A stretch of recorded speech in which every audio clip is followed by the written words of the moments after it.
I'm Naima Latif, and if you're watching this, that means you're one of the 4.6 billion people from around the world who are using an electronic device to talk to people. In these times, people are using the internet to talk to everybody. Friends, neighbors, family members, co-workers. People are on their cell phones and computers all day long. Now, if you're in business, that is great news. That means you can sell your products and services all day long and never have to leave your home. All you need is a media connection, somebody to connect you to an audience. And that's why I'm talking to you today. We produce programs, and our audience members are people who shop. They buy clothes, food, beauty supplies, cleaning supplies, home repair, transportation services, child care services. Whatever you're selling, they need to buy it. We're your media connection.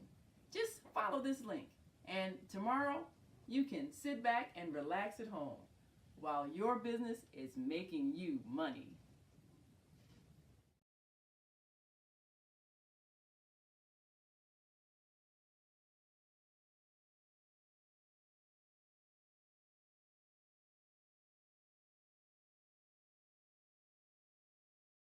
The Female Solution Global Radio TV Show invites you to an invigorating, empowering, interactive conversation with our team of hosts Monday through Friday, 7 a.m. to 9 a.m. Central Time.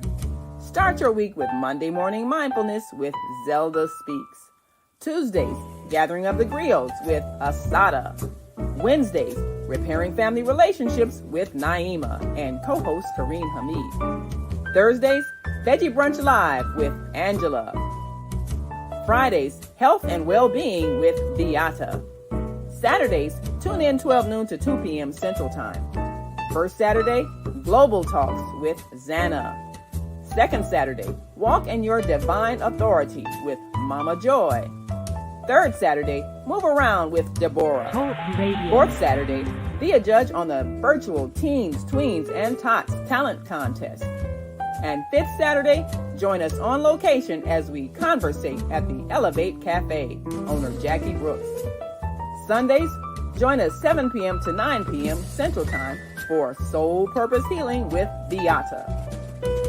Go to thefemalesolution.com to join us on our video or audio live streaming platforms.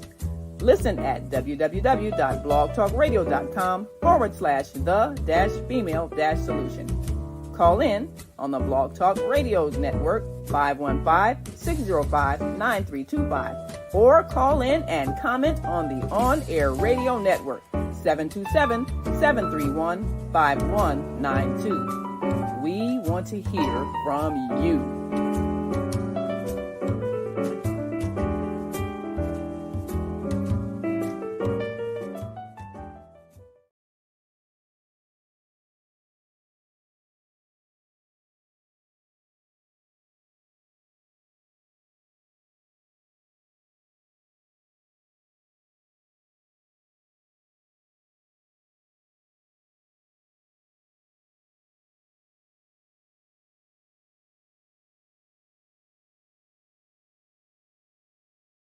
Radio. Women have the power to transform this world. We can end crime and violence if we all agree to do one thing: share. Let's share our wisdom, share our time, share our talents, share our finances, but most of all, let's share our love. This is the Female Solution. Join me, Naima Latif, every morning, 7 a.m. to 9 a.m. Central Standard Time, as we bring you stimulating discussions about the issues affecting our lives. If you're listening online at www.blogtalkradio.com/the-female-solution, press the blue button that says follow and get our daily topics every morning directly to your email and your smartphone. Hi, I'm Naima Latif, Executive Producer of the Female Solution Radio Show. We invite you to call in 515-605-9325 and participate in this daily think tank. as we examine the challenges we face and develop solutions that restore peace and harmony. We are global transformers, changing the world from the way it is to the way it should be. We are one. Wherever we live on this earth, we are one human family. On behalf of our team of radio hosts, I'd like to extend a greeting to all the members of our family, whenever and wherever you may be listening around the world. To our family in China, Ni Hao. In India, Namaste. In Japan, Konnichiwa. In Korea, Annyeonghaseyo. In Russia, Здравствуйте. In Germany, Guten Tag. In Poland, Dzień dobry. In France, Bonjour. In Spain, Hola. In Italy, Ciao. In Egypt, Ahlan wa sahlan. In Ghana, Akwaba. In Nigeria, Peleo. In South Africa, Sawubona. In Senegal, Nangadef. In Kenya, Jambo. In Israel, Shalom. In Pakistan, Afghanistan, Palestine, and Saudi Arabia, Assalamu alaikum. Greetings, and may peace be upon you all. Join us live on the on-air radio network. Call 727-731-5192. We want to talk to you. Hello and welcome to Global Talks with Zanna. I'm back again this month, and I'm going to be introducing you to an incredible lady, an innovative lady who is in fact transforming our world of healthcare, or a big part of it anyway. So today's show, we are talking all about the Zenith Global Health Awards. So we're going to find out all about that. And I'm now going to introduce you to the founder and director of Zenith Global Health Awards, Mary Akambi. Welcome. Hi, Zanna. Thank you for having me. Hello, everyone. Hello, Mary, and thank you for coming on this day. Thank you. I think it's going to be a fantastic show because we're going to be talking all about Zenith Global Health Awards, which is something amazing that you created. You're the founder, the director, and I'm excited to know even more about this. So you're living in London. Yes. But you also are living in Nigeria. Is that right? Yes. So I'm originally from Nigeria, and our work span over the whole of Africa, Europe. So, always between the continents. Fantastic. Yeah. But you're based in London. The UK, yes, which London. Is the venue for the next awards, which will be Yes. at the end of September. So first of all, before we continue talking, let's take a look at a short video all about London. Yeah, the amazing place. We'll take a look now. Yes. Let's do it.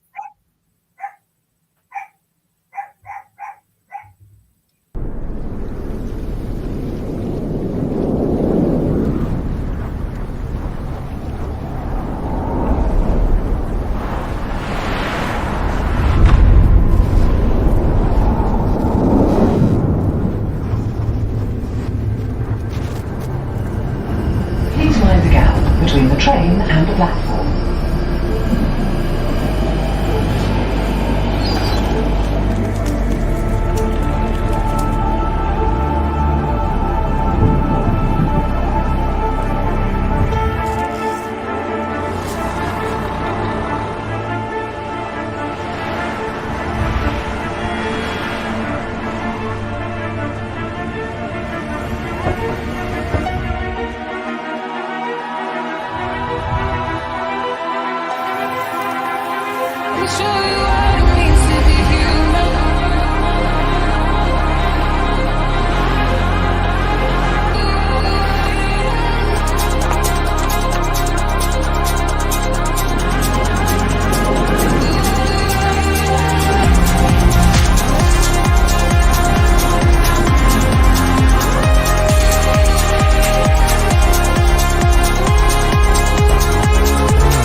baby. Let's dance for a little. Breathe, breathe yourself up against me. And I've been on your mind. Breathe, having that baby. And you've been trying to fight. Breathe, whatever you're feeling. Let me show you what it means to be human. Whatever you want to do with me. Let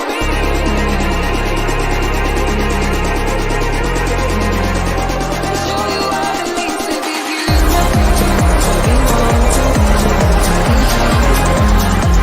me show you what it means to be human. Let me show you what it means to be human.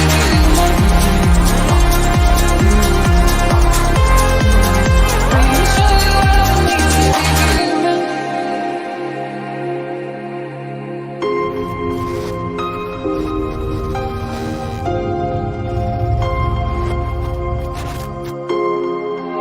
What it means to be human.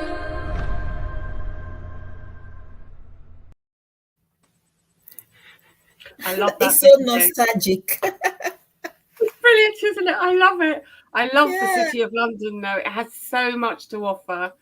What a fantastic place to visit. Yeah, And what a it is. fantastic city to host the Zenith Global Health Awards, which is Yes. just one of them. Before we start talking about Zenith Global Health, I'd like to know a little bit more about you, a little bit more about your history in the health industry, because you are one fascinating lady.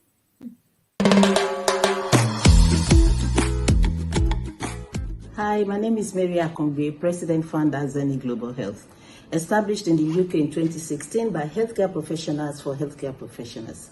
Our mission is to bridge the global North Global South divide through collaboration, partnership, teaching, training, and shared learning. This year in the UK, our Global Health Awards and Summit will happen on the 27th and 28th of November. This is our first hybrid event since COVID, and we're so excited. We invite you to join us by clicking the link below and register to attend the event. Also, on the 20th of September, we will have our award ceremony to celebrate and recognize the groundbreaking work that healthcare professionals do from across the globe. Nominations are ongoing, so please feel free to nominate an amazing group, team, institution, organization, or individuals making a difference in health and social care. With over 10 categories, I believe we've got you covered. So please go now, nominate, and join us both at the summit and to celebrate excellence in healthcare. We look forward to having you on board.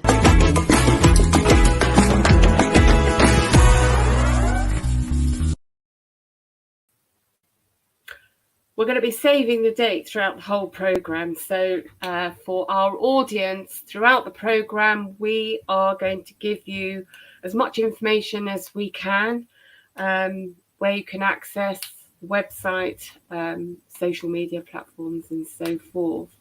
So, Mary, before we go into the second quarter, where we're going to get into the nitty-gritties about Zenith Global Health, tell me a little bit about yourself, which led to you to this point. Yeah, thank you so much. It's a pleasure to be here, and I'm so excited and looking forward to the rest of the show as well. I'm originally from Nigeria. I trained in Nigeria actually as a nurse midwife. Then I came to the UK in 91 and trained as a theatre nurse. After that, I got really interested in innovation.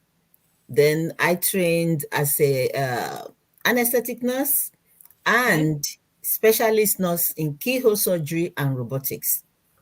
Wow. That, you advance over the years as, we innovatively go into health technology, blockchain, and the rest of it in healthcare.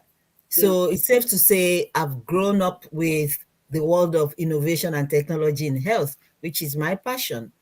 Yeah. In doing all of that puts me at the forefront where we do master classes, we train people from all over the country and from across the world as well. Then I had the insight into the fact that in healthcare, we do amazing things, but we do them in silo. What can we do to bring everything that we do together, have a platform where we can share, we can collaborate, we can learn from each other, and in doing so, bridge the global north, global south divide and foster health equity. So that was how Global Health started. And in meeting all these amazing people, I've been involved in transforming health in Africa for about 15 years as well, in teaching, training, upskilling. So in doing all of that, we met some amazing people. Again, we realized that in healthcare, we don't sing our praises like our colleagues, our creative colleagues. So we started the award ceremony. And the purpose of that is to look around. We encourage people to nominate because we cannot reach everybody. Find people who are doing great things, either individually or as a group team across healthcare, not just a group, across healthcare specialties and institutions, and then showcase them so that other people can see, be encouraged, and know that no matter how difficult it is, you can still achieve greatness. It's possible. So that's how the Global Health Awards and Summit came about 8 years ago, almost 9 years now. Next year will be our 5th year. Yeah. And then in 2020, we were invited to do the same thing in Africa based on my work around Africa as well. So next year in Africa will be our 5th year. And we go to different countries. Yeah. Fantastic. So currently, where's your main focus amongst African countries? Yeah, so this year we've just come back from Ghana, and what we try to do is to cover, the whole of the regions. So we've done West, actually we started in Nigeria, of course. Yes. And then we've been to Zambia, to Senegal, Ghana. Next year we're going to an island called Cape Verde. And so the idea of being in a region is so that the people in the surrounding countries can, showcase their work, can attend the summit, and then can, participate in the award ceremony as well. So that when we're in a certain place, we give maybe 3, 4, 5 other countries the opportunity to be part of what we're doing. And we've been fortunate that some of our people in our network from UK, US, UAE, they go with us to Africa and vice versa. But we believe that we'll be able to reach more people, showcase more people on the global platform if we move closer to them. Fantastic. So currently the emphasis is, I guess, particularly West Africa. Yeah. And then am I right that over the years you will start to spread eastward to Central, East Africa, and then South Africa region? Yeah, Central Africa. Yeah, we have, because that's the idea that and another thing is we have partners from, across the continent. And so we can always partner with them either for knowledge sharing or even for the summit and the awards. Yeah. Okay, fantastic. So currently, the interests in Zenith Global Health, well, obviously they're global, strong in the UK, strong in the USA as well? Yes. Or is already strong in the USA? Yeah, so in the USA, we're building our network because we've had participation from people from the USA over the years. And so we are building our network. We haven't actually be fully established there, but we've got our foot in the door. We've got partners there. We've got our network expanding there. And yeah, it's something that we probably will look into in future, to establish that relations there. Yeah, absolutely fantastic. Brilliant. So what I want to do in a few minutes, we'll have a short commercial break. And then in the second quarter, I would like to talk more about the Summit and Awards and let people know a little bit more about how it operates. So, of course, this year, already the awards, the Africa Awards took place in Ghana. That was in Accra. And I wasn't there, but my friends were there. And it was a fantastic experience, a fantastic event. We can tell people, a little bit about that. And then we can talk how these awards operate, because I think it would be something really helpful for people to understand them. And the one thing that I loved when I first discovered you, and I was almost instantly wowed. I thought, this is amazing. I mean, there are all sorts of events like this all the time, but I was just drawn in to Zenith Global. Yes. And it was how it was described as the health industry version of the Oscars. I thought that was brilliant. Yes. Isn't it? Yeah. So I just think, in life, don't we need some razzmatazz? And it creates, it creates exposure, doesn't it? Yes. So the awards and the ceremony, and also I think it would be very good for us to talk about what the summit is all about. Yes. Because that was something at first I thought, well, what's a summit? Well, is that the awards? Oh, no, that's not the awards. So what we will do is get into the nitty-gritties of how this is structured so that people can get a much stronger impression of how it's operating and therefore how it's expanding. Yes. Yeah, we can talk a whole lot more. That'll be the next part. I think what we will then do in the Q3, we'll go on and talk about the London Awards, because we've got a lot to say about that, haven't we? Yes. Oh, yes. Oh, yes. It's nearly upon us. So we've got lots to say, lots to do. And you've been doing a huge amount of work. I call you the Globetrotter, because you're always everywhere, on a plane, off somewhere. So I do know how hard you work. I think you're incredible. Absolutely brilliant. So what we're going to do now is go into a commercial break. When we come out of the commercial break, we are going to start talk about the Global Awards, and we'll perhaps focus on the Ghana event in Accra. Show people that we're about. Definitely. Yeah, that'll be great. Yes. Brilliant. See you in a bit. Yeah. See you in a minute. Yes. The Female Solution Global Radio TV show invites you to an invigorating, empowering, interactive conversation with our team of hosts Monday through Friday, 7 a.m. to 9 a.m. Central Time. Start your week with Monday Morning Mindfulness with Zelda Speaks. Tuesdays, Gathering of the Griots with Asada. Wednesdays, Repairing Family Relationships with Naima and co-host Kareem Hamid. Thursdays, Veggie Brunch Live with Angela. Fridays, Health and Well-Being with Beata. Saturdays, tune in 12 noon to 2 p.m. Central Time. First Saturday, Global Talks with Zanna. Second Saturday, Walk in Your Divine Authority with Mama Joy. Third Saturday, Move Around with Deborah. Fourth Saturday, be a judge on the virtual Teens, Tweens, and Tots Talent Contest. And fifth Saturday, join us on location as we conversate at the Elevate Cafe, owner Jackie Brooks. Sundays, join us 7 p.m. to 9 p.m. Central Time for Soul Purpose Healing with Beata.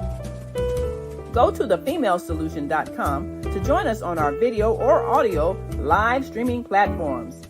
Listen at www.blogtalkradio.com/the-female-solution. Call in on the Blog Talk Radio Network 515-605-9325 or call in and comment on the on-air radio network 727-731-5192. We want to hear from you.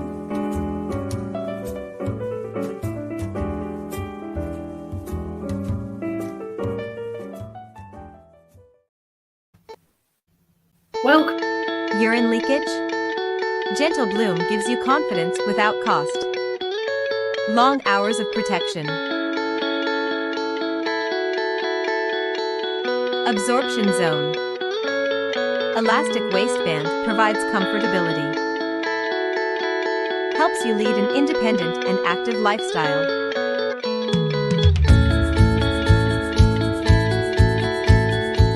Discreet protection. Odor control. Gentle Bloom provides an extra dry system with wetness indicator. Available in sizes medium to 5XL. If you're a care home, pharmacy, hospital, or a medical wholesaler, please reach out for quality without the cost. Welcome back this time. Thank you. Urine leakage? Gentle Bloom gives you confidence.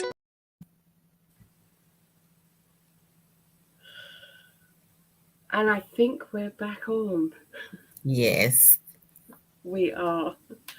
Oh, so here we are in quarter two, and we are going to talk about Zenith Global Health Awards 2024. So you'd already explained that you operate two annual awards. One is in London, which will be this September, and the other is in Africa. So Yes. the continent of Africa is huge. Each year, I can't remember, is it 4 years now? Yes, 4 years now. So next year will be our 5th year. Next year's the 5th year. So the first Africa Awards was in Nigeria. Nigeria, yes. Then the second was in Zambia. Zambia. Then the third was in Dakar in Senegal. Senegal. And then this year was in Ghana, Accra. Yeah. Accra, yeah. Now, you didn't know this, but I gathered some of the photographs, which I thought were wonderful. And it wasn't actually myself. It was my lovely friend Asada, who put together a little slideshow of the event. So let's just take a look, because I thought it looked wonderful. Yeah. So the Zenith Global Health Awards and Summit was held in Ghana, in Accra. Tell us about the event here. Yeah, so it was a 2-day event. Day one, we had the summit, and that's usually what we do. The idea of the summit, again, is to bring people together, and then we talk about issues affecting our world in healthcare. So we talk about non-communicable diseases, we talk about pandemic preparedness, we've talked about health system strengthening. This year, our focus in Ghana and also in the UK will be health equity access with a focus on One Health approach. Because, and that's largely because we've been talking about climate change, we've been talking about different things that affects health, and we just feel that, especially in the world where we now have AI, we have different kinds of technology, and we still need to connect with the people who probably will not have access to AI and technology, or who it will be new to them. We believe it's necessary for us to come together, share ideas, and have a plan to embrace everybody and ensure health equity, so that, it's not one-sided or some people are left behind. So that's the focus of the summit. And since COVID, we've been having virtual summit in the UK, but this year we're going to have an hybrid, which is what we normally have. And at the summit, we invite people from all walks of life, all walks of healthcare, every specialty, depending on the topic, even like as well as healthcare financing, because we need money to make health happen. So we invite different people with different skills and experiences to come together. So that's going to be happening this year in the UK. We're having a physical, like, hybrid event a day before the award ceremony. Yeah, fantastic. Let's just quickly hold on the event in Accra, Ghana, because I think that this health equity access is something that, I guess, it's relatively new, isn't it? Yeah. Within, what would you say, the last 5, for me, the last 4 to 5 years, 4 years is something really that I've been able to relate to. I don't know how further back it would go. Yeah, it's been around for a long time. It's just that, and that's another thing for us at Zenith Global Health, sustainability is key. We always make sure, even if there's any collaboration or partnership that happens in our within our network, in any of our events, we make sure that it's sustainable and fit for purpose. So it's been around for some time.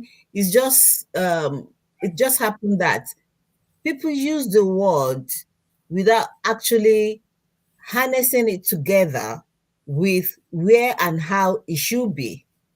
But now, with various things that is happening in our lives, especially around the world, we now know that we cannot take equity for granted. Especially if we want to achieve the sustainable development goals that has been set, for 2030, which is just around the corner. We need to be sure that universal health coverage is what it is. I think that's something else that's been around for a long time, under which equity was. So people were using the term universal health coverage. And, the real issue with that is health equity. If there's no equity, we cannot have, a universal coverage. And with universal health coverage, there are different aspects and different projects, everything points toward health equity as well. Yeah. Were there any specific projects that kind of were more magnified at the Ghana summit? Yes. So still on equity and what have affects our world, like climate change, like, diseases, we believe that health should be available and accessible, because it may be there, but people can't access it. So they should work hand in hand. So one of the, so normally we'll have like a plenary session, then have side sessions, depending on the topics, and then we come together again. So one of the plenary sessions, we address climate change and antimicrobial resistance. And on the back of that, we were invited to the World Health Assembly to take part in a roundtable focusing on this issue, because it's a global public health burden that I wouldn't say it was overlooked, but it wasn't given the attention that it's needed. And now it's escalating globally, but most especially in Africa, where we have other issues happening. But the thing is, if we do not focus, deal with, address, and solve the issue of antimicrobial resistance, for instance, it will affect every other thing. Because even the non-communicable diseases, they are exposed to different things and they need antibiotics. So we need education, we need solutions, and awareness into this issue. Yeah. So that's something that we are now taking to another platform to continue to address. So that looks like something that we're going to be involved with for quite some time, as well as workforce development. So those are the two issues that, we focus on and right now, amongst other things, and they work with different partners on that. Yeah. So, which are the I don't know how you call it. Which are the industry groups that you would hope become more involved with this from this stage? Right. So when we talk about antimicrobial resistance, for instance, historically, it's been led by pharmacists because, of course, they are the custodians of the medications and drugs and everything. And so the onus then would be on the manufacturing industry, to even get us to a stage where we put warnings on antibiotic packages like we do on cigarette, and then support initiatives and projects that will highlight this issue and also provide innovative solutions, sustainable solution that will reach everybody, not just the 1% of the 1%. Yeah. Yeah. But ultimately, it's all of our business. It's like climate change, Yeah. But I guess it's a subject and a topic that's perhaps not exposed enough to enough people. Yeah, you're quite right about that. It's not exposed enough. And interestingly, and I was amazed and happy at the same time when in Geneva, somebody asked this question about, can we describe it as a pandemic? Because it's actually on a larger scale than anybody can imagine or think unless you're working with them. I remember in Nigeria, I first spoke about it 12 years ago. And when you look at 12 years to now, it's a long time and we are making progress, but not in the level that we should have made it. Yeah. But the good news is that in the last year or so, everybody's come on board to this issue globally and across Africa, actually, to advance it and to work collectively to address it. So it's something that we need to talk about more within healthcare professionals, policymakers, and patients, and family members too. If anybody that has the knowledge, let them be an advocate of the dangers of antimicrobial resistance, the dangers of misusing antibiotics, and also the effect with everything, especially this, there's the economic impact, there's the psychological impact, and there is also the physical impact, because once you develop this, it's difficult to treat the infection or whatever is happening, and then we then need to move on to a more potent with little or no result. Yeah. So if we know if you are prescribed something for like 5 days, take it for 5 days.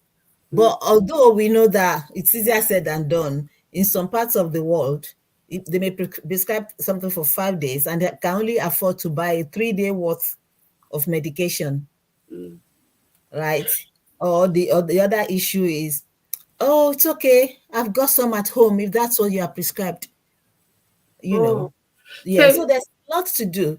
And incidentally, what we find as well during that roundtable was that some areas, everybody's doing well on awareness, but some areas are doing well in addressing it. Some areas are not doing so well. Some areas are doing well in bringing it to the forefront. And then there's the research and development as well, which of course needs a lot of money. Yeah. It's a big part of this education, do you think? Because do you think most of us, just the normal people, we don't really have enough, is it information? We don't have enough education, maybe? Yeah, there's not enough information. And frankly, you said it before, it's not given the attention and the focus that it should receive. And it's interesting that we address this issue with climate change, because I remember when we started that, I'm thinking, what's the correlation? But in the end, we were able to find the correlation. And again, when we look back at a few years ago, everybody was paying lip service to climate change, our environment. Yeah. But then we begin to see the real impact globally and closer to home as well. That's why now everybody is aware. I do my recycling, I'm mindful before I do something, and it's everybody's lives. And in that sense, we become our brother, sister's keeper. We need to get AMR to that level as well, where people are mindful. It's not easy. Even as an healthcare professional, sometimes you think about doing something that will, that may lead to AMR, but you may quickly check yourself because you know the implication. Like I've had this bad cough that is not going, my chest is this and that and that. Oh yeah, I can have antibiotics. No, you can't. So it needs, education is needed, and it needs to have the attention, actually real attention. Oh, I did not finish my my conversation. So when the question was asked, as like it's such a public health burden that it could be qualified as a pandemic. The answer was that it is on pandemic level, but we cannot refer to it as pandemic because it's caused by various microorganisms. Yeah. An infection or something that can only be pandemic if it's caused by one organism. Yeah. So, but the fact that they admitted that it's at that level was an eye opener, and I think it's something that we need to, do more on to bring the awareness to people. It's how to do more, isn't it? Yeah. It's difficult, I would imagine. Well, again, let me go back to climate change. It's difficult, but it's doable.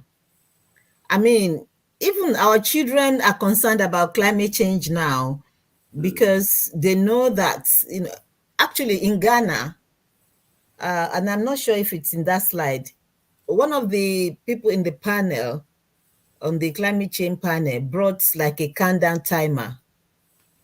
And it was actually real countdown timer on what will happen to our world in 5 years' time if we do not actively do something about climate change. You see?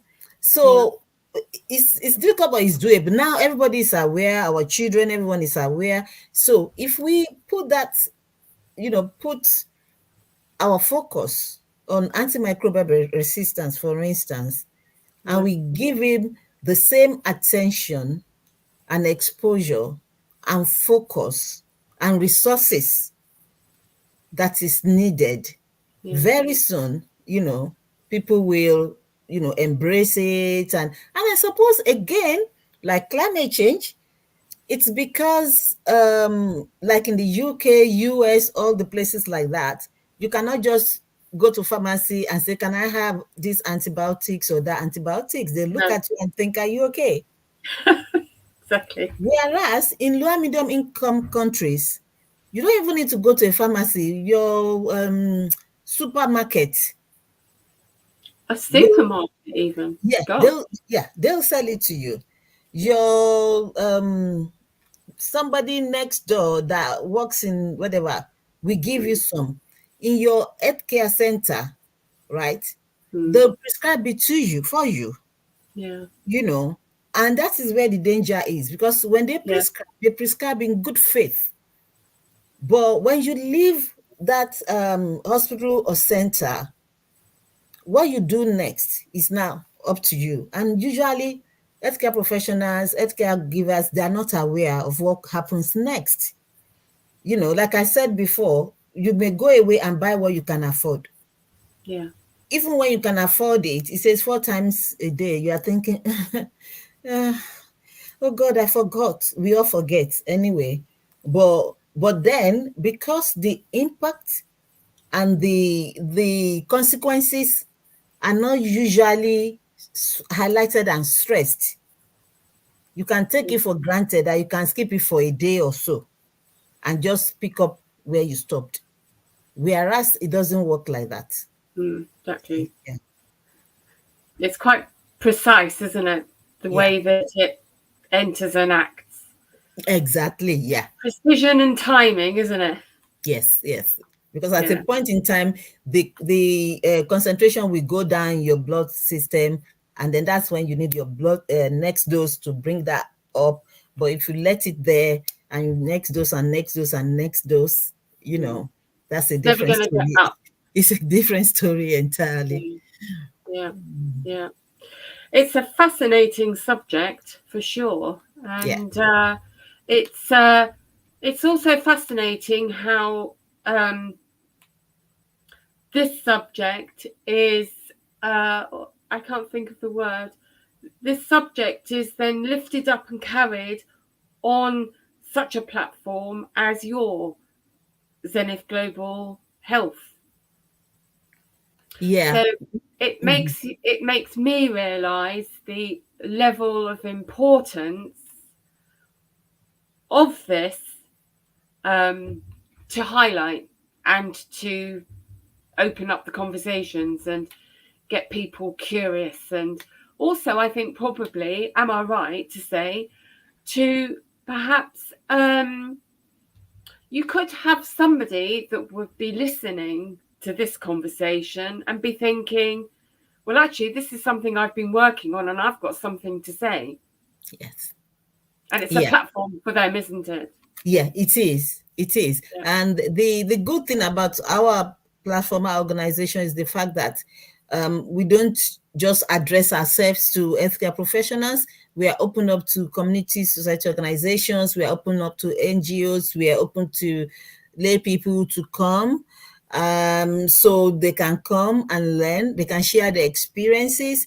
In Ghana, for instance, one of the speakers talking about access and equity was saying how her grandson needed heart surgery. Yeah. And we know for a fact that heart surgeons are not only scarce in low middle income countries, but the cost is phenomenal. You know, so she shared that she was emotional and she was happy about the fact that these issues are being addressed. The issue of equity, the issue of healthcare financing, the issue of collaboration and partnership. And in there, we had another organization that facilitates surgery for children with cardiac defects. So we were able to say, oh, okay, you're doing this. We have some people in our network who are doing this. And can we bring you together? See, maybe they can even do, you know, like a clinical mission, or maybe make a donation, or, you know, support you in a way to do more, since you are doing this already, you know. So, so like you said, is that anybody listening, watching, or thinking that actually, I've been thinking about this, I've been working on this, I didn't know it's at this level. I just thought it's something that I need to address in my department or in my institution. Yes, please come on board. We're always happy. We're always looking for people to collaborate with and to support and to signpost and partner. Yeah, absolutely fantastic and innovative people. It doesn't have to be medical related, does it? Because health health has so many different branches, doesn't it? Yes, yes. It does. Maintain, Yeah, to you're raise the right. bar. Yeah, Yeah. yeah, yes. Because there are a few different people that I chat with that they are about health, female health, for example,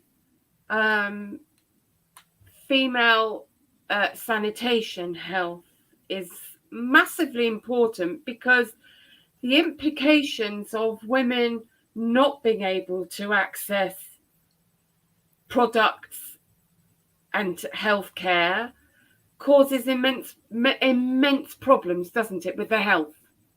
Yeah, it does. Infections and Yeah, and whatever else. self-esteem, you know.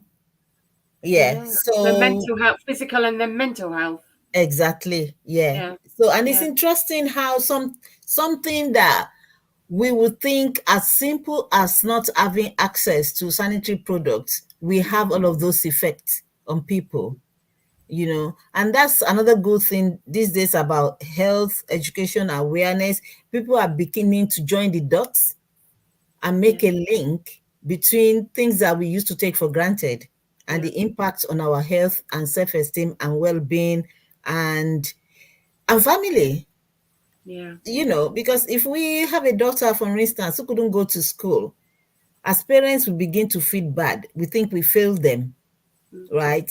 yeah, It may be a situation where people can even use money that's supposed to be for food just to make this girl, you know, yeah. feel good, continue her education. And the same thing with boys as well. They have their own issues as well. So, I mean, we have people who support young people in general, you know, on education and support for different things. Yeah. You know, like actually the guy who was the host for our summit is a Yeah. youth leader, Okay. and he was so fantastic. Everybody was, you know, happy with him and everything. And he was, in fact, he sent me a message yesterday, and we were proud that we were able to give him that opportunity as well. Yeah. Yeah. Yeah. So people that are perhaps listening to us talking about these, well, I think very important subjects, they could be thinking, do you know what? I'm already onto something, and so again, this is how Zenith Global Health Awards and their summits every year help to highlight people's activities. Yeah, what they're doing. Yeah. So we operate in two formats. Like at the summit, like I said, we have, because it's hybrid, if people cannot make it to London, for instance, they can join us virtually. Yeah. We have speakers, virtual speakers as well. So, and you know, we connect that, and we have in-house speakers as well as Okay. yeah, as well as audience. So it gives opportunity to talk, to share, to contribute, to learn, Yeah, even when people can't make it to London. that's And fascinating.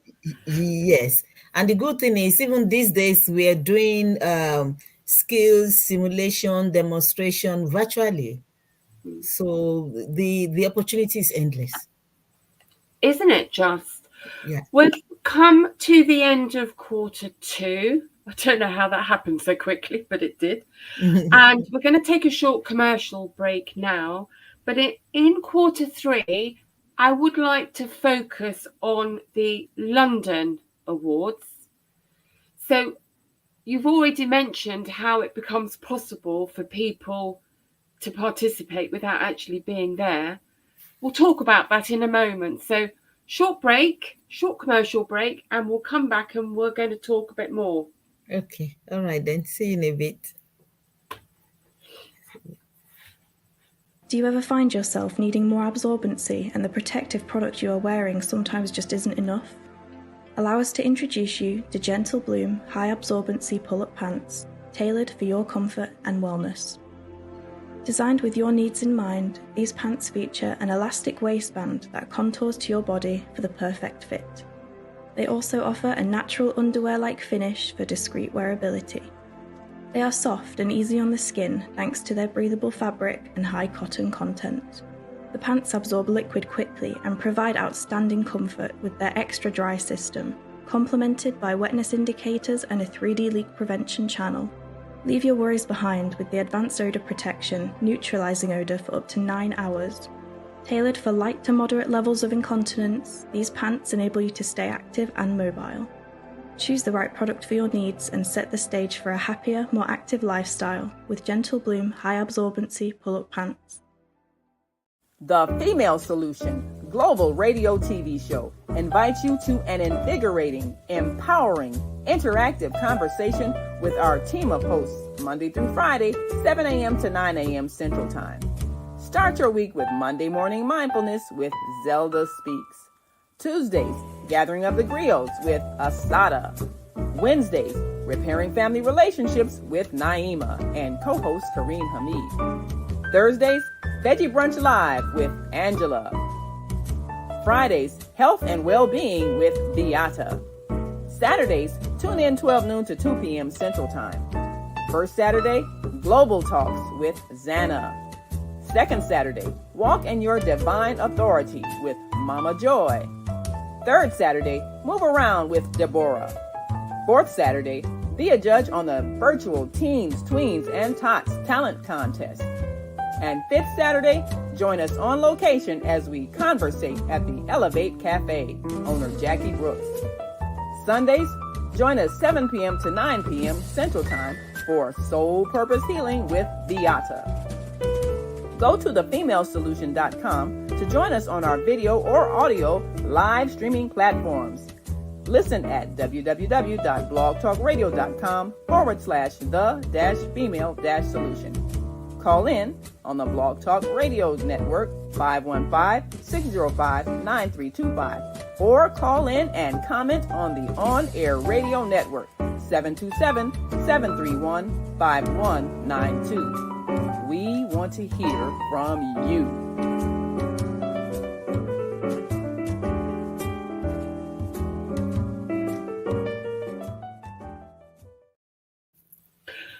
Welcome back. And Thank you. I just want to thank you so much because I'm absolutely loving this. Thank you. I'm enjoying it as well. It's amazing. It's wonderful. And I'm learning so much. It's actually fascinating. So we want to talk more specifically now about the London Awards. Before we carry on, I've got your absolutely fabulous short video. We're going to take a look at that. Okay. And give people a little glimpse of what the event is about. So this will show us the dates for London, the Global Health Summit on the Friday, 27th of September. All this information people will be able to find on your website, on your social media, Facebook, LinkedIn. What was the other one? Twitter, X. X, that's what you call it now. Twitter, X, that's right.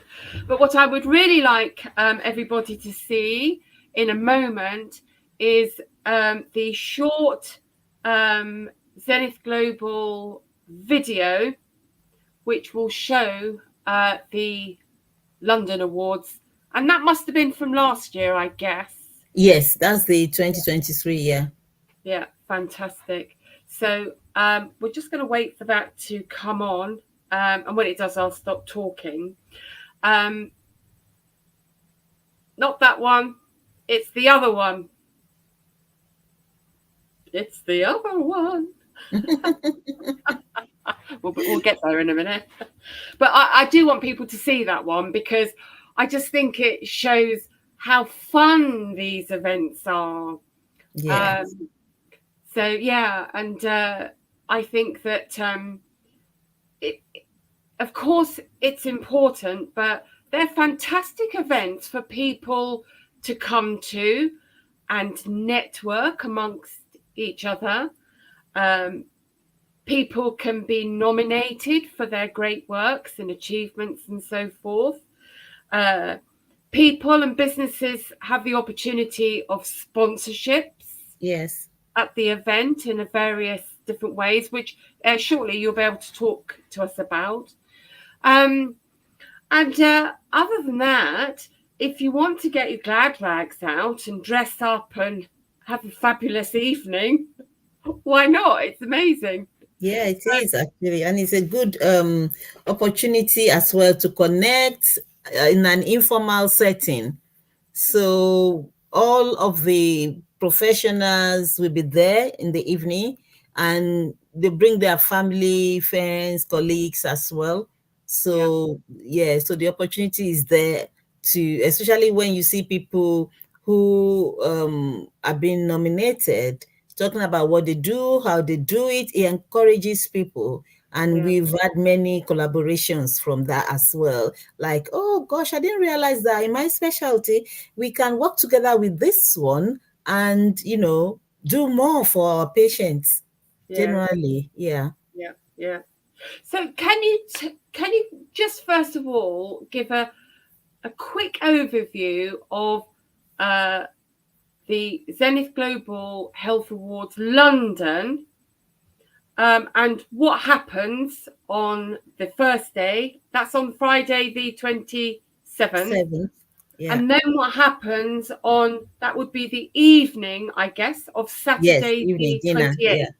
Is that right? Yes. Yeah. So just give a quick overview of why it's important for people to attend the summit. Cover just again what the summit is about and how it would benefit people to attend.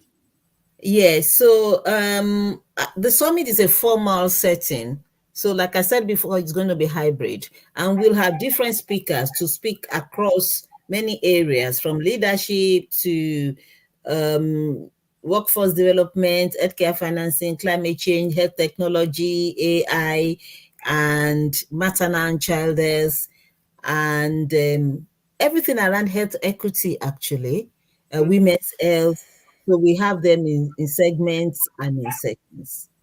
And also, yeah, there's opportunity for sponsorship and for people to bring their products as well. Yeah. And so also, people can actually bring their products, showcase them. Yes, they can bring their products here. There'll be the opportunity for exhibition. Yeah. Both days there'll be opportunity for exhibition.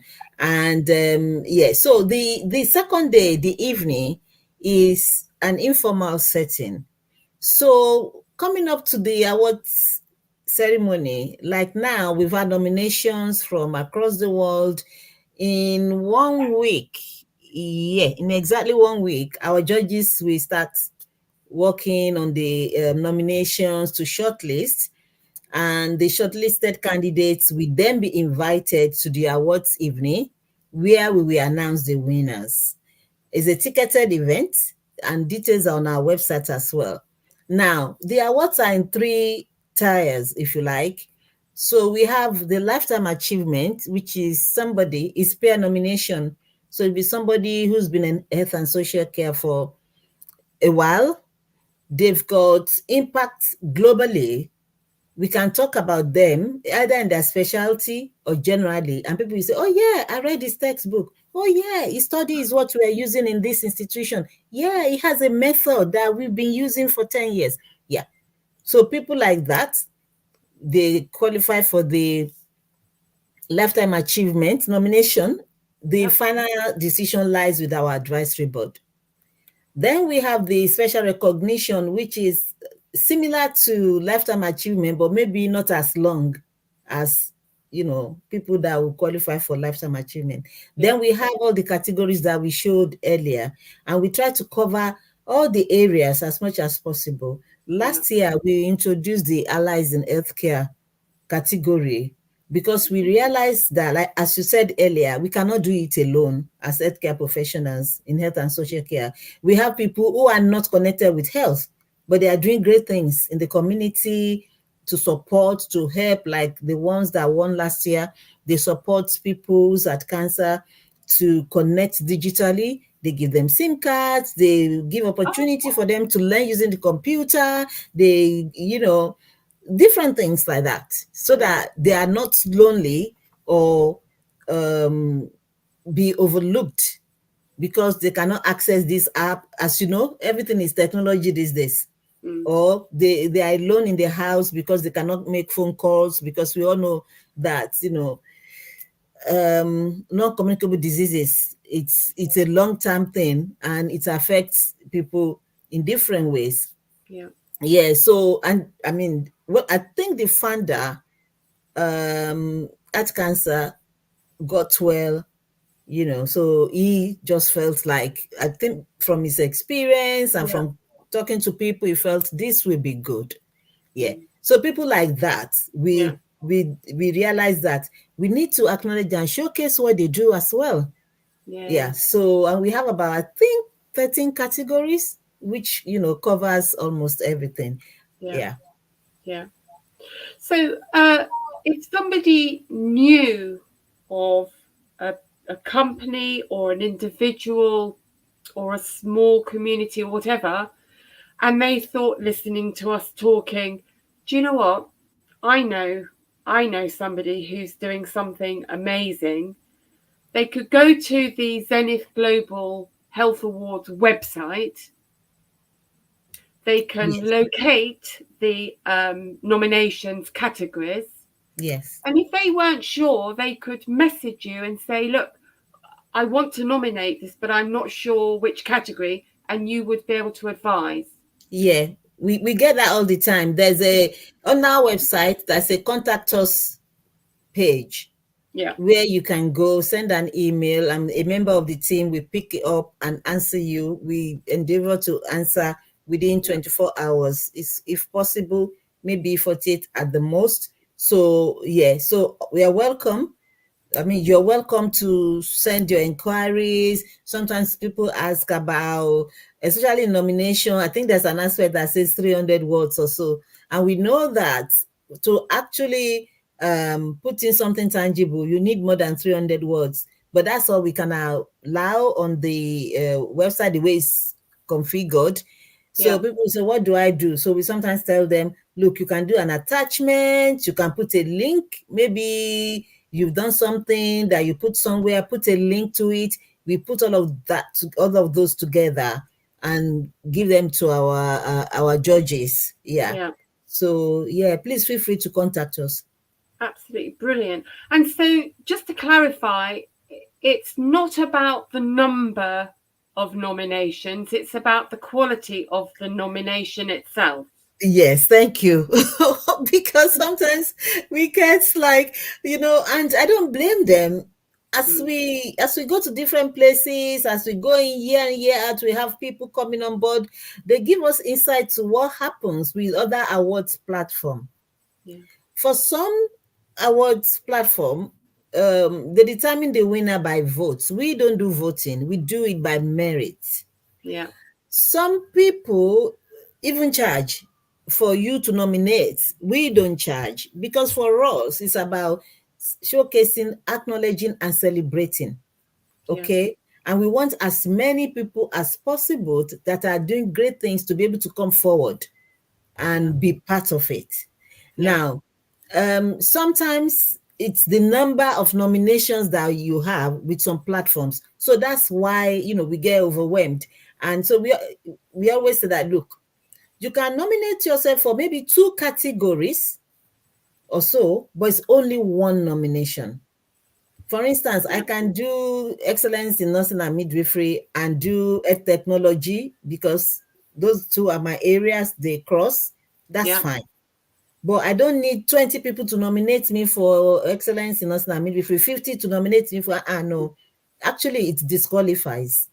And we try to, when we see that, we try to because in the form there is your email, nominator's email number. We try to send email to them and say, look, this is the policy and things, and then self-nomination is allowed as well. We encourage self-nomination because sometimes we know it's going to be on merit. Yeah. So yeah. So just to clarify, if, for example, I have created a charity and I wanted to shout about it, I could nominate myself. Yes, you can nominate yourself. Yes, self-nomination is allowed. Yeah. I haven't created anything, by the way, but I know, hypothetically, and who knows what will happen tomorrow. Exactly, who knows? So anybody that's listening to us talking here, if you've created something that you're passionate about, however new, put a nomination in for yourself. Yes. It doesn't have to be coming from somebody else. Mm-hmm. I'm right, aren't I? Yeah. Yes. Self-nomination if somebody else knows about a person's what's the word, innovative creation, then then nominate that person and say as much as you can about it. Exactly. And the other thing is we ask for more information.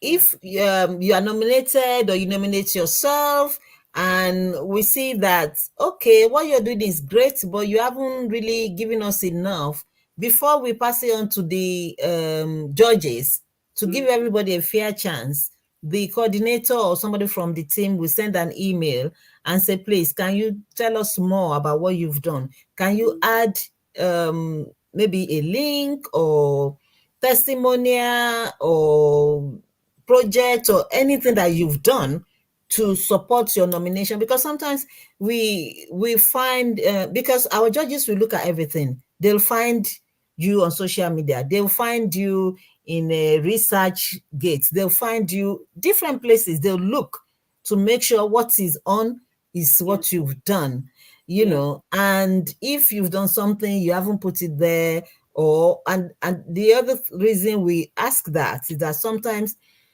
people may be nominated and there's not enough information. Let me give you an example. Yeah. If somebody is nominated for excellence in nursing and midwifery, and they've done projects on maternal and child death, they've done projects on workforce, they've supported community care workers, they've supported this and that, right? I'm nominated for excellence in nursing and midwifery. Somebody puts half a paragraph there. Maybe it's amazing, wonderful, excellent, gets on well with staff, is punctual, is highly skilled, end of story. Right. It's no brainer who's going to win that category. Yeah. But because we don't know Mary, but if it talks about my work in global health, my work with transforming health in Africa, my work with systems, my work with workforce development, service improvement, you know. Yeah. So in order to, mitigate that, we'll send an email to Mary, and then she can tell us about these things that she's done. Yeah. And then we pass it on to the judges. But sometimes we don't even hear back, or they even put another half a page. I'm just saying this to encourage people and to give an idea the importance of actually putting on paper things that you have done. This is not the time to feel shy or think you don't want to be proud. Please be proud. We want you to be proud. Be proud. Yes. Be proud, shout. You've got to tell the world. Otherwise, you can't help the world, can you? Exactly. Yeah. Absolutely fantastic. Brilliant. I want to talk a little bit more about nominations because we haven't got much time left, have we? It's true. When Time goes fast when you're having fun. I don't know. Well, when denominations close, I can't remember. Yeah, so nomination closes on the 14th of July. So it's about a week. Yeah, 8 more That's days. next Yeah. Sunday, isn't it? Pardon? Well, next Sunday, I think. Next Sunday, yeah. So nomination closes next Sunday at midnight. So we've got, yeah. Who's midnight though? UK midnight or all the midnights. all the midnights? Okay. All the midnights. So what I'm saying in fact is that your nominations will still be valid on Monday. So that's why it's all the midnight. So your midnight. Yeah. Brilliant. All the global midnights. All the global midnights. So we've got millions of midnights. Make sure you get your nominations in, guys. So I just think this is a fantastic opportunity. Get them in now. The links are everywhere. The links are on our LinkedIn. The links are on Twitter, X, via the website, and everywhere you have at a glance that one page that will tell you all the categories. And when you go to the website, you click on a category, it will tell you what we are looking for and how you can qualify. So Brilliant. So there. Brilliant. How fantastic. Right. In quarter 4, because we haven't talked about sponsorship. Oh, yes. I think that's brilliant, though, because you must have sponsors already. Do you still look for more, or do you still? We always look for more because we're a social enterprise. So we're very grateful for our sponsors and partners and nominees, because when they come, they bring their friends and family, they buy the tickets, and it helps us to offset, some of the costs towards the event, because what we do is we make it as grand as possible, because we are celebrating excellence. So it's in a 5-star hotel, it's a 4-course meal, we have drinks reception, we have entertainment, saxophonist, the different things to make it enjoyable and near Oscar enough. Absolutely, of course. Can't wait for the red carpet. So, this is one question I wasn't really sure of. So, because we have the annual Africa Awards, which will be a different country each year, and every year we have the London Awards, which is every year always in London.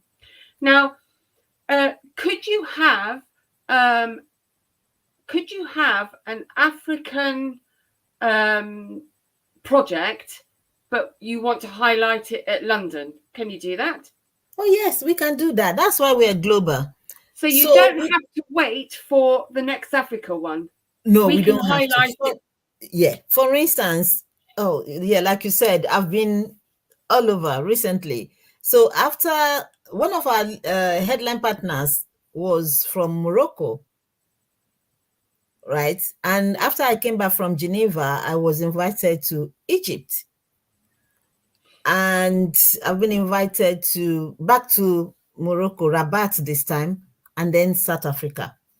Now, in effect, in any of those places, we can hold either events. Yeah.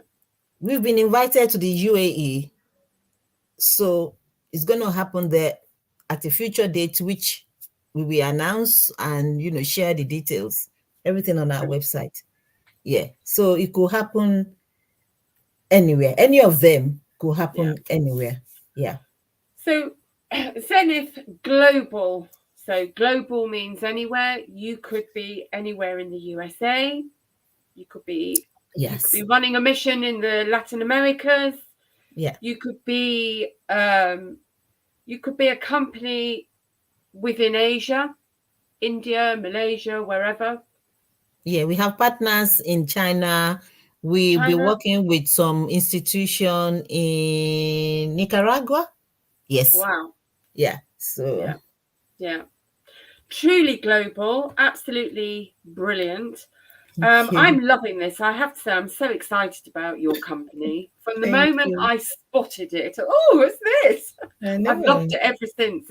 It's amazing, Yeah, and it is in constant growth, isn't it? Constant growth. So you're getting yes, bigger and bigger, and your community, if you like, is getting even more worldwide. yes, yes. Which means it is. that your audience is constantly increasing. Yes, it is. It is increasing, and the good thing is that when people come, they look and they see the diversity, and I think that is, if we were in business, we'll say our unique selling point. That is something that is unique to us. That is something that draws people to us because they know that they can be there and feel at home. Last year, somebody said, I don't know, I can network with the world under one roof. That's how brilliant. How diverse our audience, and they came from South Africa, I think, and some came from UAE, from North Africa, from US, from Europe, and across the UK as well. So yes, it's growing, it's diverse, and yeah, we are very happy because that is the mission, to bridge the global south, global north divide, and see that it's possible for us to work together to solve, public global health burden. Yeah. It's fascinating, isn't it? It's an incredible subject because, and this was the other thing, it's not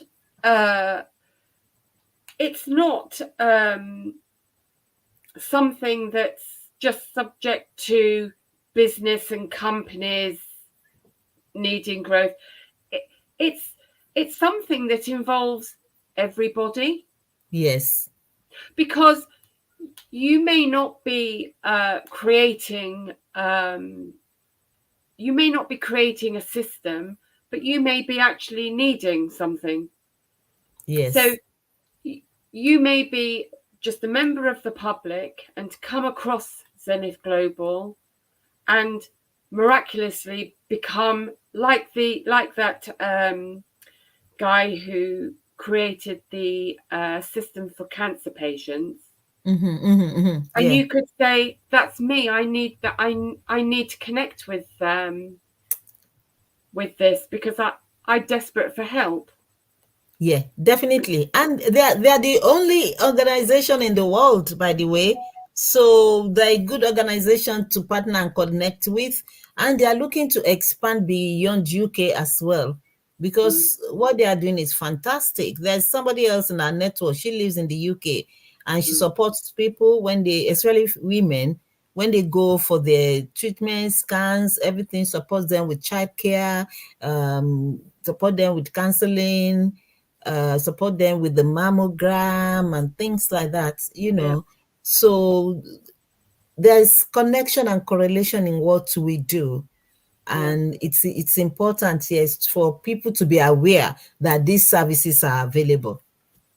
Brilliant. Awareness is so important, huge. Because that's what this is all about. It's to benefit people globally. Yes. Brilliant. Yes.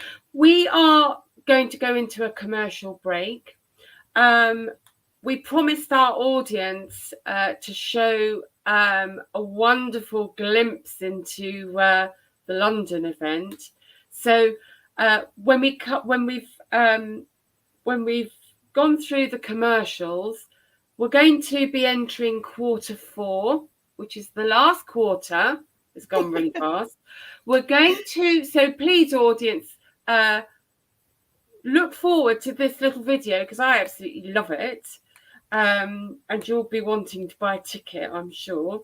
Yes. And then we're going to talk about sponsorships, and we're going to talk about buying tickets and so forth. Okay. So see you in a moment. See you. Thank you. The Female Solution, Global Radio TV show invites you to an invigorating, empowering, interactive conversation with our team of hosts Monday through Friday, 7 a.m. to 9 a.m. Central Time. Start your week with Monday Morning Mindfulness with Zelda Speaks.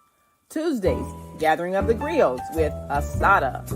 Wednesdays, Repairing Family Relationships with Naima and co-host Kareem Hamid. Thursdays, Veggie Brunch Live with Angela.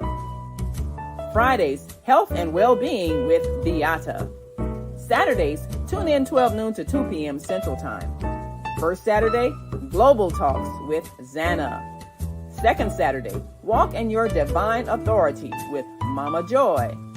Third Saturday, Move Around with Deborah. Fourth Saturday, be a judge on the virtual Teens, Tweens, and Tots Talent Contest.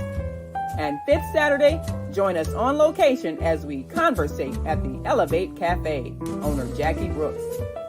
Sundays, join us 7 p.m. to 9 p.m. Central Time for Soul Purpose Healing with Beata. Go to thefemalesolution.com to join us on our video or audio live streaming platforms.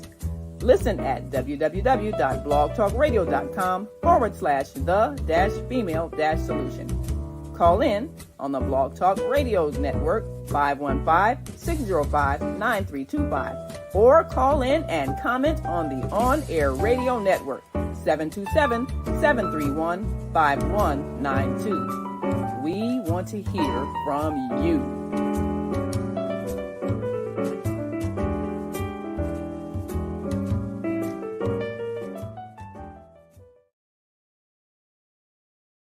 Welcome to Zenith Global Health Awards. Tonight is a special night.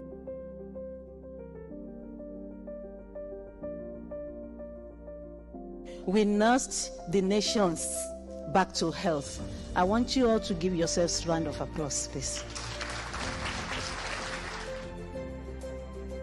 Nutrition training is one thing which has been my passion from the very beginning, because that is the way you can change other people's life.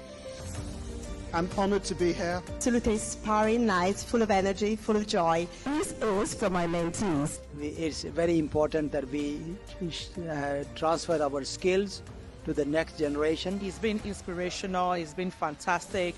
The atmosphere is mind-blowing, the energy, the fire, everything, the happiness, the joy. You can see everybody is celebrated together, and that's how it should be, really. I have won the Rising Star Award, which is really exciting. Understand that I can actually come from a place like Ghana, to come to the UK, to come and practice nursiness, to be recognized and make a difference. It's really inspiring for me. That recognition tells you that perhaps it's worth it what you're doing, and you should go ahead and give you that energy. This is just a wonderful evening. The diversity of the evening, I think, is very, very important. It's just been interesting to see how innovative medicines have changed the paradigm of medicine, right? That's a recognition of my work, but also a work of number of colleagues who have contributed to spreading the surgical teaching, and not only in this country but abroad. Thank you, Zenith Health, for this, and thank you for publicising our work, and hope we can do more for our populations. We're delighted to have received the awards from Zenith Global Healthcare today. It's a very nice event today, and I'm very happy to witness today. Mary, thank you. You are absolutely awesome. I'm looking forward to Ghana. I'm looking forward to Senegal. All over the world. This has to be shown everywhere. You are absolutely amazing. Well done, and thank you for the invitation.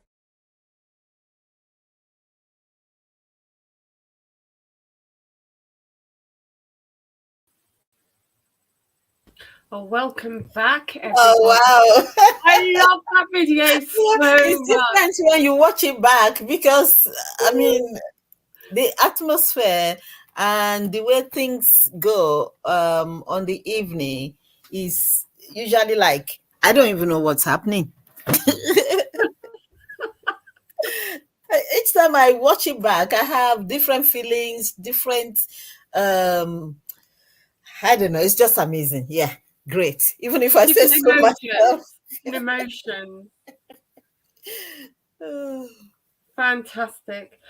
We have what I'm going to do now. I just wanted this opportunity in this last quarter now. It's going really fast, isn't it? We might need an extra hour. But anyway, we just need this half hour to clarify everything. So we've talked about, so we really need to focus on London. So end of September. So that's the summit day on the 25th of September. Really important for people to get to that. Yeah. Then on the Saturday in the evening on the 28th is the awards event, which is going to be fantastic. Everybody needs to come to that. Yes. Yes. Nominations. Absolutely. Yes. We've got one whole week. Get those nominations in.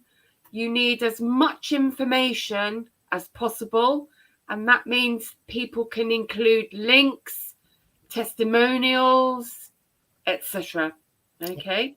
So please get your nominations in. It's a massive opportunity, if you're nominated, to be seen globally. I want to also just quickly clarify sponsorship so that people know the importance of that for them.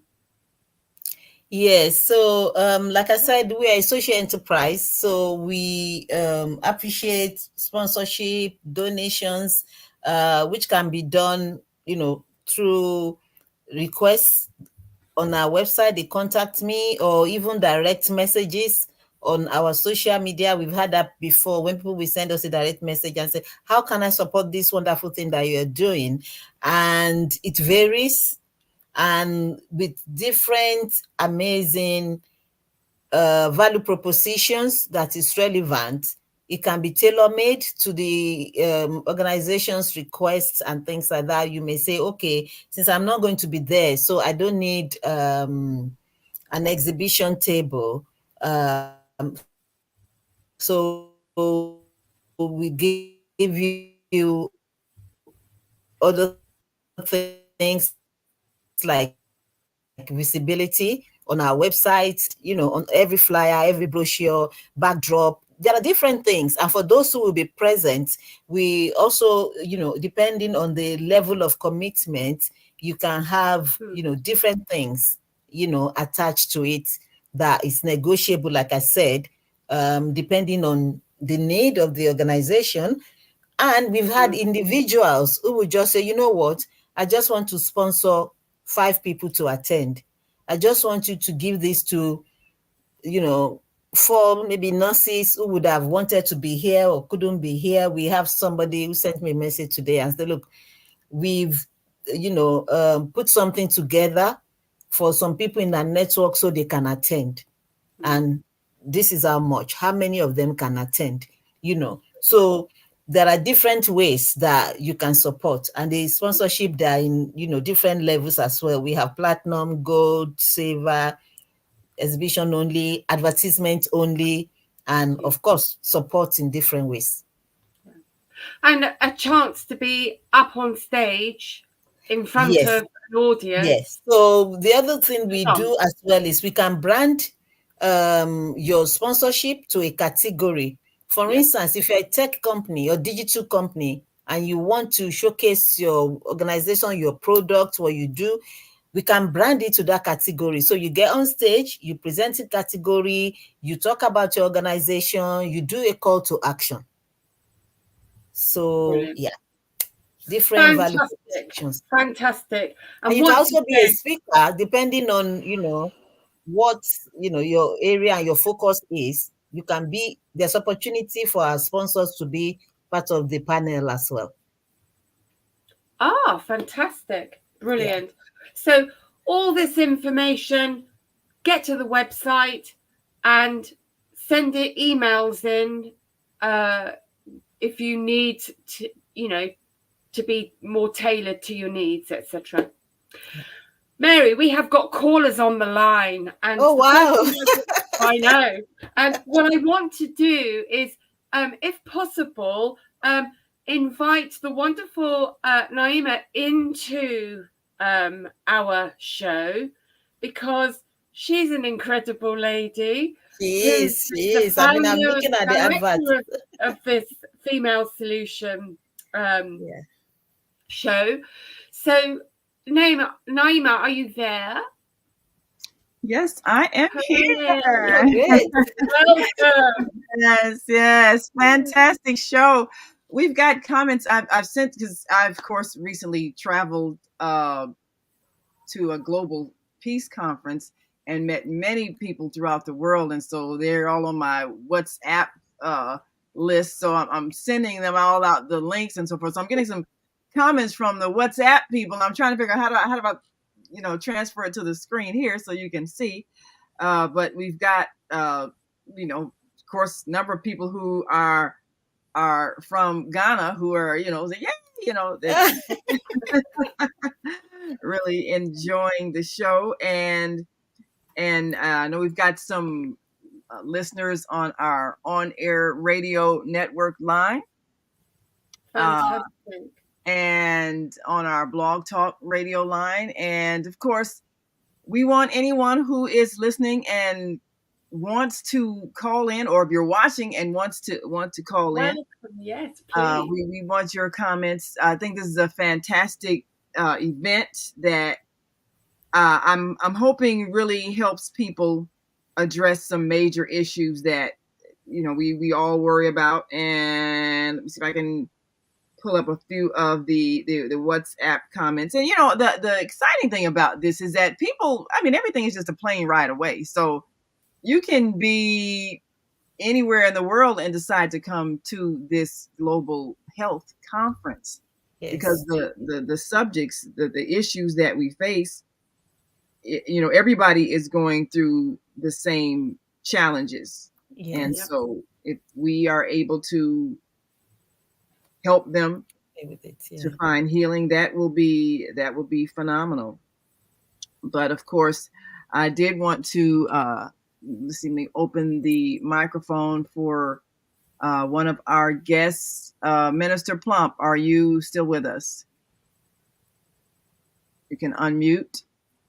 And in the meantime, while he's unmuting, let me unmute the mic for 773-798. You are live on the Female Solution. Speak loudly, please. It sounds like you're in a crowded location, so please amplify your voice. You're on Global Talks with Zanna. Go right ahead.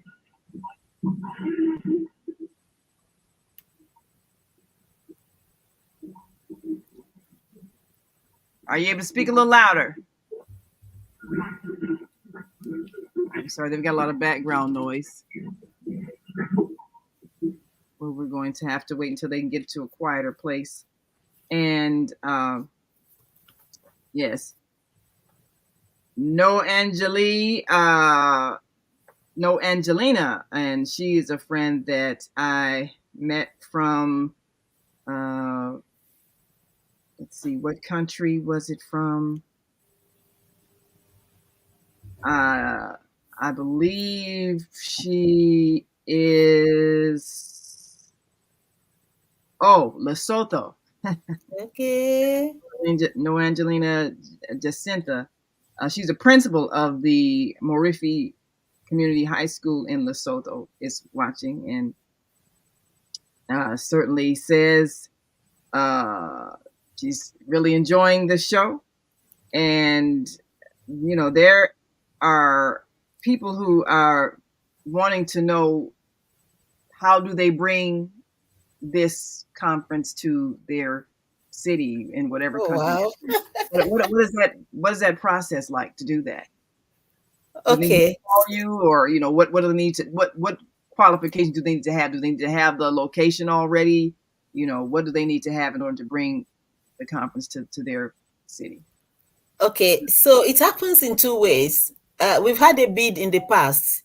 I won't mention between which country and which country, but fortunately, we've been able to go to both countries now.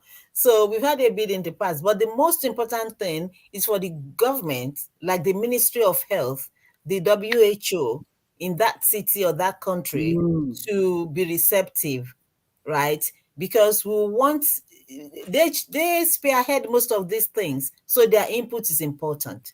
So if you have the capacity you can support us with especially the sponsorship and facilitate, because we'll be coming to somewhere that we are not really familiar with. We are fortunate some of our network will come with us, they will support us, but in order to deliver it at the level for which we want, we'll need that support from where we're going as well. So once they've been accepted, we have advisory board. I said that before. So you can submit your interest, the city, your role, and how we can collaborate or be our headline partner, because it's about collaboration and partnership. Then our advisory board will look at it. We have meetings with you. We all tailor, share our vision and what we expect, what you expect, and then we take it from there. So it's not difficult really. It's just to have a nurturing environment where we can have successful summits and the awards. Yeah. Well, that is fantastic. Yeah. I can definitely see a need. And let's see, we've got a comment from Deborah, who's saying, from our third Saturday host who handles all our travel. So if we have people wanting to attend the global conference, she can help them out with travel. She says, no matter what our language, we all have the same mental, physical, and spiritual issues and could benefit from the same solutions. Global is the answer. Love the show. Yes. Thank you, Deborah. Yes. So that it also brings me to a question. Do you find that there are some issues that are more prevalent in certain countries? I know that there are places where people are still maybe battling issues. Say, there's things like, I don't know, malaria that might be prevalent in certain areas, or what the other that outbreak somewhere, swine flu that broke out somewhere. So do you find that there are still like epidemics in certain areas of the world that could possibly affect global travel? People are afraid to go certain places because they might get infected by something. How do we deal with that? Yeah, so that was, or is still one of our focus, the border porosity and how we can strengthen that. And thankfully, most of these endemic, pandemic situations have reduced drastically. The issue is that different things then spring up all the time. And that is where the preparedness comes in. So if a country or continent or region is prepared, they will have the knowledge to handle these things before it becomes, a global public health problem. Now, in everywhere that we go, we always work with the Department of Health, both here in the UK and whichever country we are going or the region. To see what is endemic, because that is important, and to see if there's any incidents. And so that will help us prepare, number one. Number two, it may inform us that maybe that is not an area to go at the moment. Now, in some areas, for instance, you have to have your yellow fever vaccination before you can travel to the destination.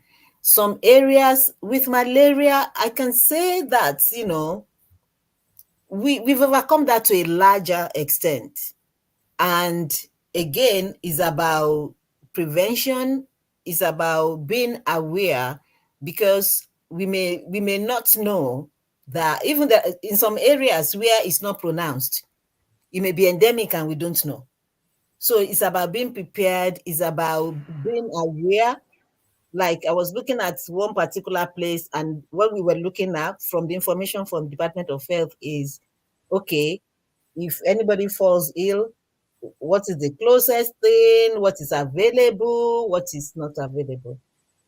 So that's how we try to overcome that. We look at what is going on in each region, and then we make informed decision. And when people want to travel as well, we look at required vaccination, required prophylaxis, like malaria prophylaxis treatment, and all of that. Again, thankfully, waterborne diseases are reducing. And again, there's a way of preventing that with what we eat, what we drink. And usually our events are, they are held in hotels and relatively safe areas. And even in traveling, we make sure that, like if they want to do a good travel, a group travel like sightseeing, we go to reputable company, and we use reputable transportation from the hotel to venue, or we make sure we put all of that in place so that our people can be safe and be reassured that they are well looked after in that sense. Well, that's good. That's good. I think that's maybe a lot of the concerns that people have as they travel to these kinds of things. But then, something that's waterborne or airborne, air doesn't really have a boundary. We might draw boundaries. Exactly. My country is your country, but air circulates all over the globe. So is there, you mentioned there a way to maybe curtail some of these things. Is there a way to limit the spread of airborne diseases, because air has no boundary? And is there some kind of way that we can teach people to be more conscious of what they're doing that could put an illness out in the air so that everybody's affected by it? What kind of educational things can we do for that? Yeah, so that is consciousness. Actually, we have to drum that consciousness into people's mind that if you do this, you're not only exposing yourself, because the thing is, like you rightly said, when we throw germs into the air, some of them come back to us. It's not just about the people around or the people who will be affected. Some of them come back to us. So when we, highlight and stress the importance of being conscious of what we do, our actions, you sneeze, little things that we've been taught. You sneeze in an handkerchief, or, you even take care of your health. You have a cough that is lasting more than 3 days. So don't just see it as a cough. Make sure it's more than a cough, for instance. And, some people still wear masks. And the other thing is, there's a certain culture that when I see them in Oxford Street and places like that in mask, pre-COVID now, I always look at them and think, why are they in masks? But it's part of their culture. It was during COVID now that I realized that, it's part of their culture. When they are out and about, they wear masks.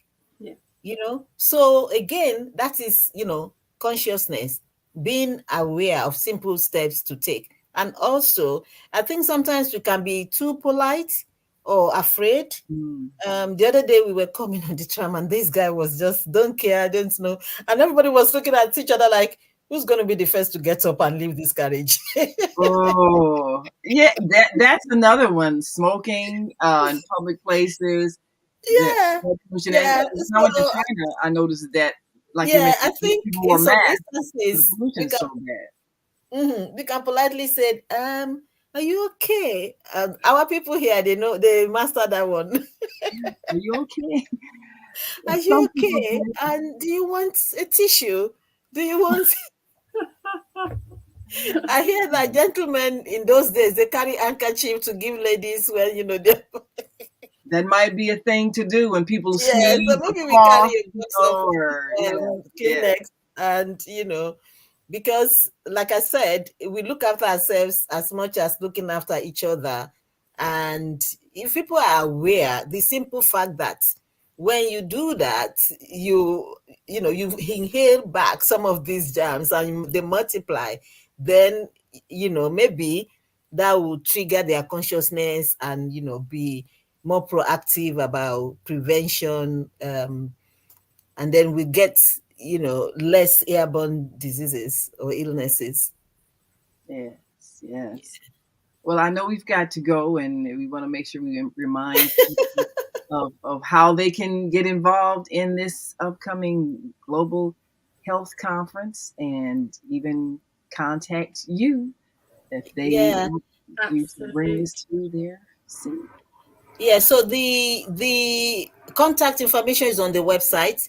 Again, we are on Instagram, Zenith Global Health, LinkedIn, Zenith Global Health, Facebook, and X. X is at El Akon Award, but it will come up as Zenith Global Health as well.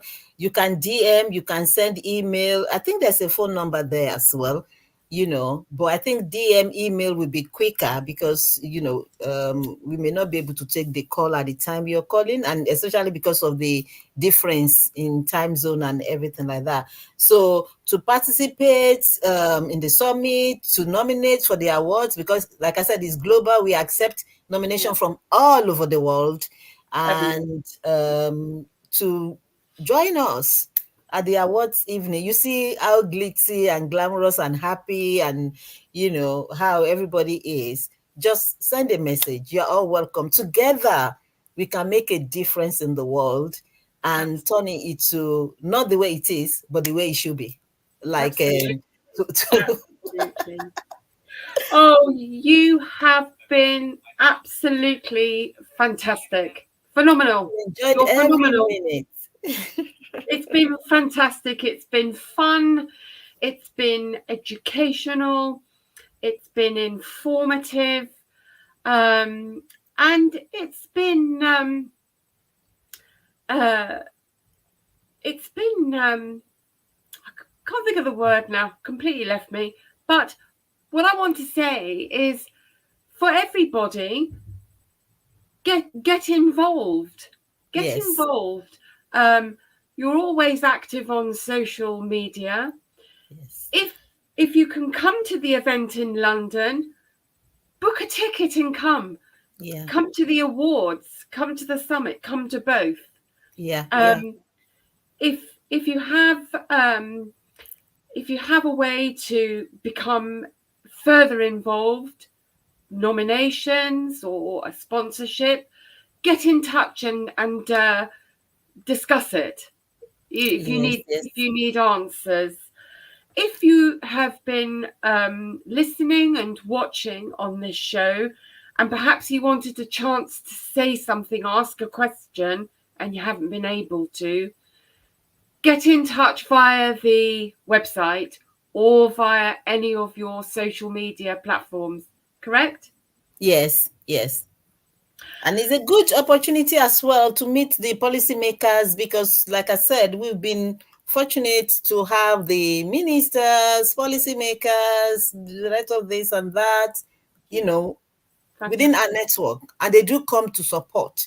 And they are, open to questions, to partnership, to collaboration, because they believe in what we are doing globally. Yes. Absolutely fantastic. Thank you, Mary, so much. I should thank you. And thanks the amazing Yema. Thank you, audience. Your audience is important. You're amazing too. And anything else to add before we go? Because we're literally at the end of the show now. I know. I just want to say massive thanks to everyone that is watching, listening, and also to Naima and the team, and to you, Zanna. I remember when we started talking about it, it's a big, busy time for us, but we just thought, I saw your message yesterday that it's going to be amazing, supporting, encouraging each other. So thank you so much. And I look forward to an update, actually. I love it so much. And we welcome you to join us and look out for more updates because we're going to be having like a membership, networking membership where people can actually meet and collaborate specifically for whatever they want to do. We're working on that. That should be live very soon. Superb. Yeah. It's been wonderful. So, and the details about next year at Cape Verde, the island. Oh, I can't wait. Yes, I'm there's a queue already. I can't believe it. Oh, it's brilliant. But we welcome you. We welcome you. Yeah, I will see you in London for sure. Oh, definitely. Yeah. And I can see the countdown. Not long now. Can't wait. Absolutely brilliant. It's been Welcome to Zenith Global Health. And we're going to say goodbye, and we're going to play out on that last video again because I love it so much. Thank you, Mary, and goodbye. Thank you. Speak soon. Bye-bye. Bye. Welcome to Zenith Global Health Awards. Tonight is a special night.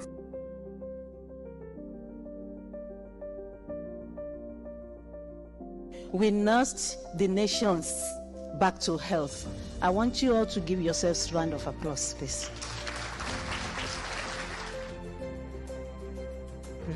Training is one thing which has been my passion from the very beginning, because that is the way you can change other people's life.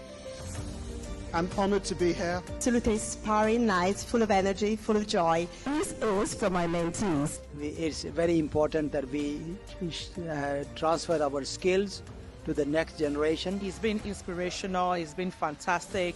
The atmosphere is mind-blowing, the energy, the fire, everything, the happiness, the joy. You can see everybody is celebrated together, and that's how it should be, really. I have won the Rising Star Award, which is really exciting. Understand that I can actually come from a place like Ghana, to come to the UK, to come and practice nursing, to be recognized and make a difference. It's really inspiring for me. That recognition tells you that perhaps it's worth it what you're doing, and you should go ahead and give you that energy. This is just a wonderful evening. The diversity of the evening, I think, is very, very important. It's just been interesting to see how innovative medicines have changed the paradigm of medicine, right? That's the recognition of my work, but also work of number of colleagues who have contributed to spreading the surgical teaching, and not only in this country but abroad. Thank you, Zenith Health, for this, and thank you for publicising our work, and hope we can do more for our populations. We're delighted to have received the awards from Zenith Global Healthcare today. It's a very nice event today, and I'm very happy to witness today. Mary, thank you. You are absolutely awesome. I'm looking forward to Ghana. I'm looking forward to Senegal. All over the world. This has to be shown everywhere. You are absolutely amazing. Well done, and thank you for the invitation.